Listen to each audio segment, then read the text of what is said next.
So I'm going to be talking today about soils and vegetation change following Russian olive removal. This was a very resource-intense project and has been supported by my colleagues who are mostly based out of Miles City. So where my job is in Sidney, Montana. Sidney is where the Yellowstone River runs north. Miles City is in southern Montana where the Yellowstone River runs east. So I'm going to tell you a little bit about our project, its background. I'm going to talk to you about the removal technique that we used for Russian olive, the results, and the outcomes, and how we're going to move forward in continuing to remove Russian olive on this particular property. And my question in coming into this work is to really ask how controlling Russian olive affects ecosystems. So here on the top left, you can see that in this part of Montana, what we get is a Russian olive understory that's shrubby, and it can achieve complete canopy closure. So we have shade, total shade underneath, a lot of bare ground because actually nothing can grow, not a lot of opportunity for livestock to get in and graze underneath. We know Russian olive is a nitrogen fixer. This is going to have profound effects on ecosystems, actually both terrestrial, and it's also been shown to have effects on aquatic ecosystems. So, so the question is when we remove this component does not occur in native vegetation. We never get this shrubby canopy closure happening in native shrubs under cottonwood. So if we remove it or otherwise control Russian olive, how are we going to change ecosystem processes in our riparian areas? So as I mentioned, removing Russian olive trees results in a total architecture change. So this is what happened. We removed Russian olive, and we had no idea we had that many cottonwoods until we got all the Russian olive out. So, you know, just removing this architectural layer is going to have profound effects on the understory and on soil. It's just the fact that now more sun is coming in. So trying to separate out the harmful effects or ecosystem effects of Russian olive as a species-specific entity versus simply as an architectural element in the landscape is difficult, but we're going to try and do it. This is how tracking over time is important. Eventually, we will get a reestablishment of the herbaceous understory. We'll actually get some trees and shrubs. So looking at sort of ecosystem assembly over time after we remove Russian olive is important. So to show you this in graphical form, what we're going to be doing is looking at a number of dependent variables like weed cover and track the course of this through time.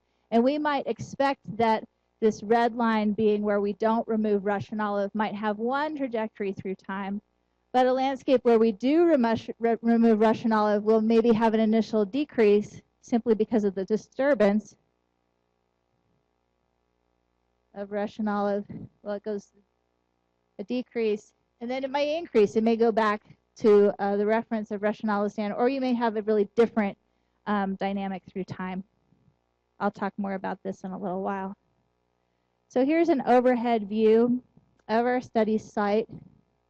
We had 4 plots where we removed Russian olive and did a little bit of revegetation.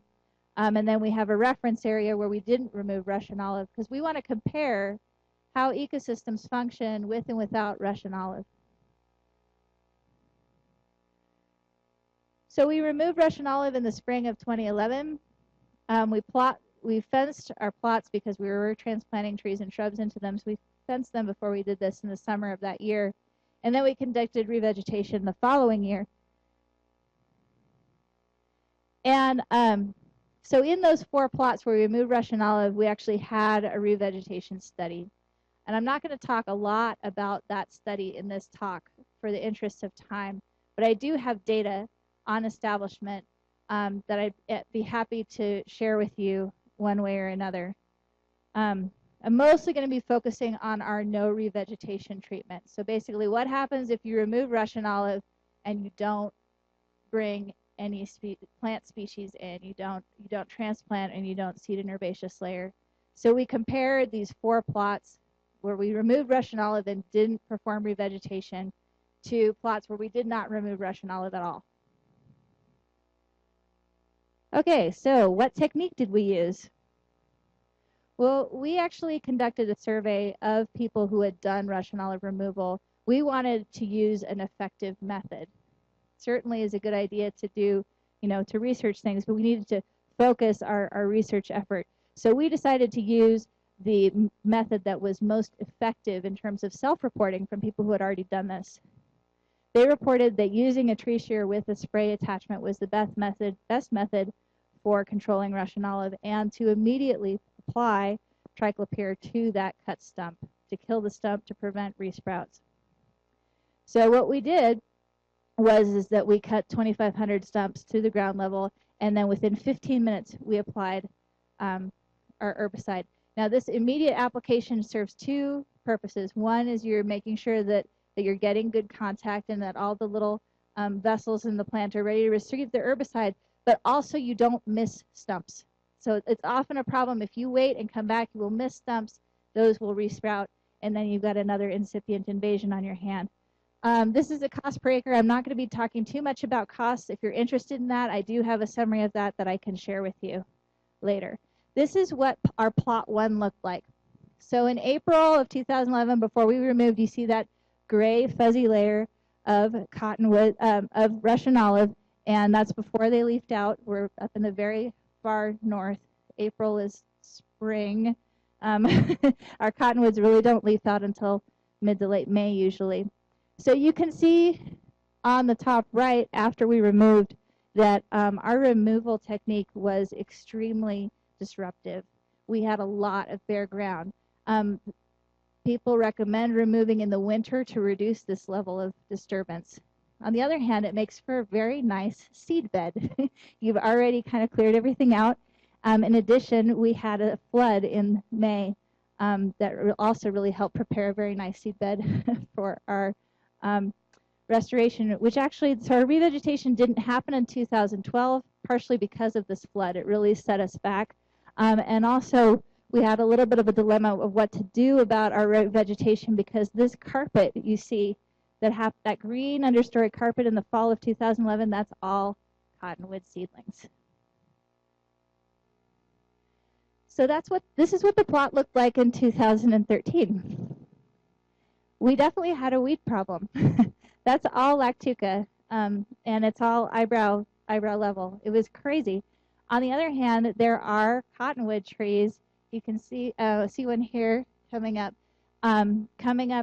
in this plot. And South thistle, while it may be a weed, it's not a permanent one. This is a temporary problem that's going to go away, and it'll be interesting to see what happens in the future. So now I'll talk about what happened in a more comprehensive way after we removed Russian olive. So we had a massive number of new Russian olive seedlings come up. In the years that we've monitored, so we did our baseline monitoring in 2010. We did the removal in 2011. So we've got that year, 2012, 2013. We've seen a really negligible amount of Russian olive seedlings coming up in the Russian olive patch. So where we didn't remove Russian olive, we've maybe seen 6 seedlings in the whole 4-year period. However, we've seen quite a number of both resprouts and seedlings coming up in our removal areas. So one thing I'd like to point out is we had really excellent control rates. The lowest self-reported control rates in our survey that we came across was 3%. And actually, if you only count stump resprouts, our resprout rate in the first year was 0.3%. Very, very good control. The flood kind of screwed us up a little bit in that then a lot of roots became exposed. We had some root sprouting. So that other, 3.3% of resprouts were actually root resprouts that were exposed by the flood. So you can see that, even the second year after removal, we did have to come in and spray resprouts, not just seedlings, but resprouts. We stopped separating resprouts from seedlings this year. But you can see continued reentry is definitely a requirement here. If we had stopped, we would have again had a nascent invasion and kind of wasted our money in removal. The flood also brought in a few number of salt cedar plants, which we also had to spray. So again, we're tracking through time the recovery. And so I want to spend a little bit of time walking you through these graphs. I'm going to show you a couple of them. So basically here we have change through time. And so we collected initial data in 2010, and then we removed, and then we collected the next year data. So in this blue line, in the plots where we had no removal, you wouldn't expect it to change that much from 2010 to 2011, because those plots we didn't remove. And in fact, for just percent cover of the herbaceous understory, we do have a 0 there. But we did have a decrease in the percent cover of the understory in plots where we did remove. And this makes sense. We did end up clearing a lot of land just by driving the bobcat back and forth over it. Okay, so what we're seeing now is exotic perennial grass, change in the non-removal versus removal plots, bare ground, native perennial grass, and litter. And what you can actually see here, if you just think about these graphs in sort of a gestural way, is that actually these changes are similar in direction, right? So we're actually, you know, when you think about riparian areas, they're very dynamic. There are floods, there are droughts. You've got different times of the fall when frost happens, and so you would expect the community to respond to these stimuli. And if you have a major ecosystem disruption, you may expect our removal and our non-removal plots to respond differently to these interannual variations. But we're not seeing that for the understory. They're kind of moving in the same direction. Okay, but that was not true with the soil bacteria. The soil bacteria had a completely opposite response to removal versus non-removal. And so this is something that we're going to explore a little bit more. I know I said I wasn't going to talk much about the response to our revegetation treatments, but I have to talk a little bit about it. So in all of our 4 revegetation treatments, we seeded an herbaceous layer. And this herbaceous layer we picked because the species are native, because they tend to be good livestock forage. This research is being done at a livestock research laboratory. They're very interested in cow food.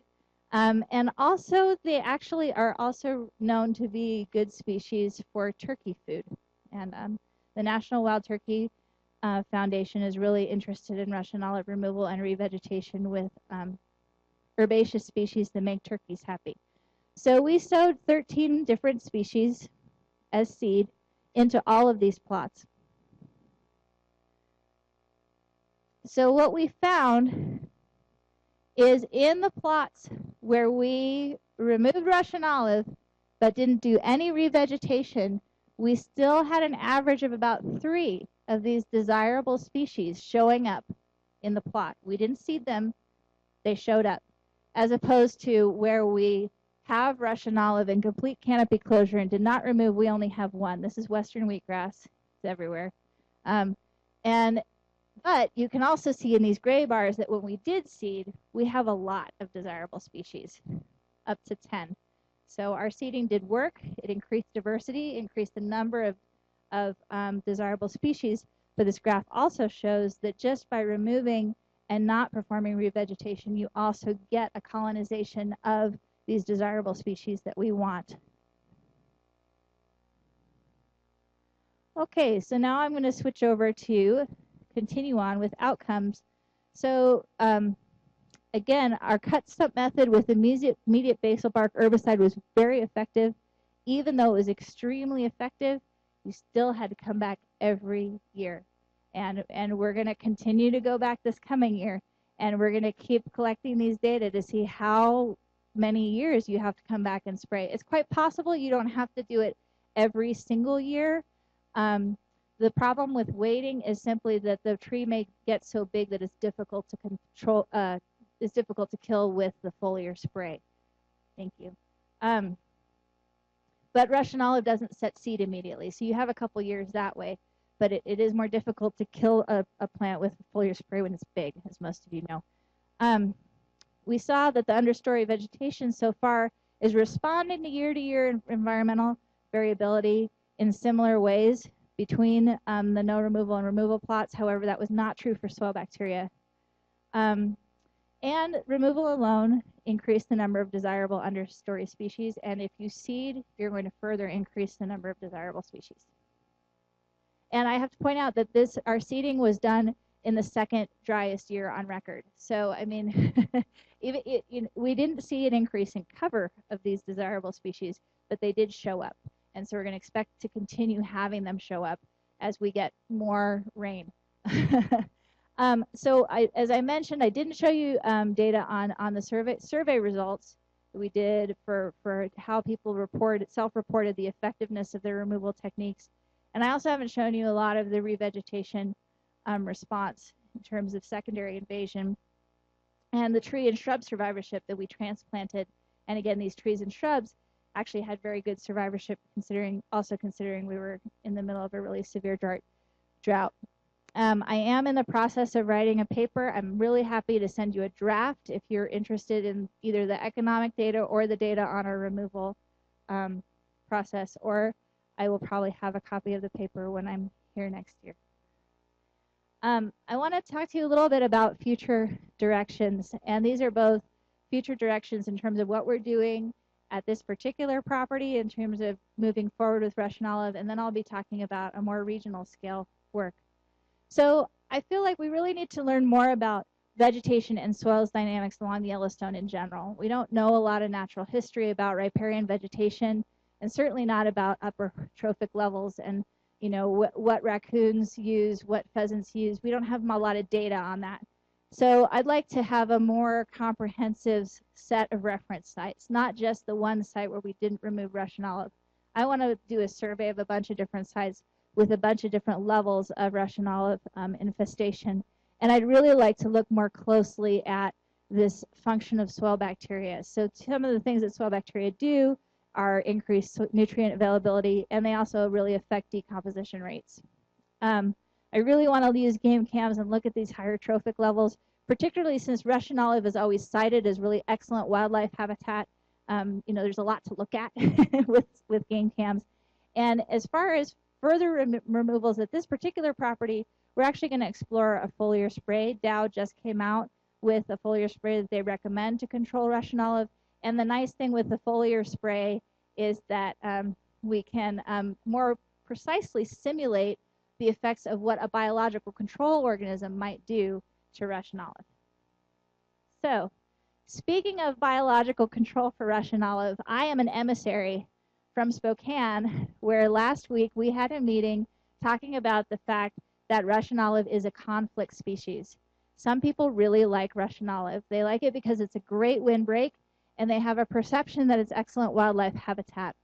So one of the things that both as conservationists and also what we need researchers to do is more fully quantify the risks and benefits of Russian olive being here and the benefits of Russian olive removal. What do we gain from Russian olive removal? We have not really quantified that on a regional scale. We've quantified that from site to site, and we all have different experiments, and we're all testing different things. But as far as being able to achieve any political traction for a biological control for a species that some people really like, we need to have good data on the ecosystem effects of this invasive species. So what we need to first get started is just to know, where are people looking at Russian olive? Where are people monitoring it? Where are people removing it? If you are either monitoring or removing or both Russian olive, we would really like to know. And I actually have a laptop set up next to Anna's book sales where I've got Google Earth up, and I would really like your points. Because once I get your points, we can actually define the most impacted ecosystems throughout the West, and eventually further on down the road, maybe even design an observational experiment where we can really make a clear-cut case, or not, that Russian olive has distinctive attributes when it's invasive, and those attributes are worth controlling. So I can help you with that, or Dan Bean can. These are my acknowledgments. I'm out of time. I will be here for the poster session. I'll also be here all day tomorrow, so I'll be happy to answer any questions you have on those occasions.